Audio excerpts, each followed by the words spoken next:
Episode number 157. Charles Darnay roused himself, and gave the required information, in words as suitable as he could find.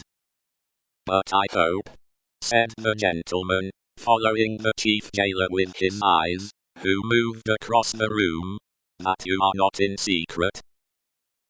"I do not understand the meaning of the term, but I have heard them say so." "Ah, what a pity. We so much regret it.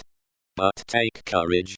Several members of our society have been in secret, at first, and it has lasted but a short time." Then he added, raising his voice, "I grieve to inform the society, in secret." There was a murmur of commiseration as Charles Darnay crossed the room to a grated door, where the jailer awaited him, and many voices, among which the soft and compassionate voices of women were conspicuous, gave him good wishes and encouragement. He turned at the grated door, to render the thanks of his heart. It closed under the jailer's hand, and the apparitions vanished from his sight forever.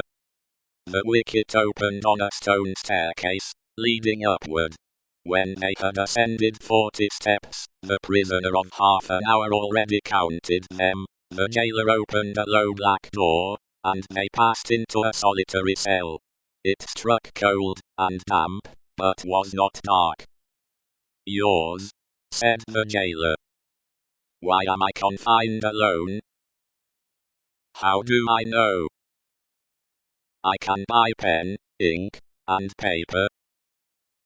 "Such are not my orders.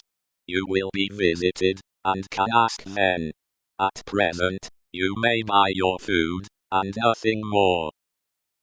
There were in the cell, a chair, a table, and a straw mattress. As the jailer made a general inspection of these objects, and of the four walls, before going out, a wandering fancy wandered through the mind of the prisoner leaning against the wall opposite to him, that this jailer was so unwholesomely bloated, both in face and person, as to look like a man who had been drowned and filled with water. When the jailer was gone, he thought in the same wandering way, "Now am I left, as if I were dead." Stopping then, to look down at the mattress, he turned from it with a sick feeling, and thought, "And here in these crawling creatures is the first condition of the body after death. 5 paces by 4.5, 5 paces by 4.5, 5 paces by 4.5. The prisoner walked to and fro in his cell, counting its measurement, and the roar of the city arose like muffled drums with a wild swell of voices added to them. He made shoes, he made shoes, he made shoes.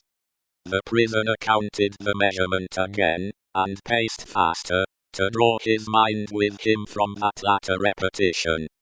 The ghosts that vanished when the wicket closed.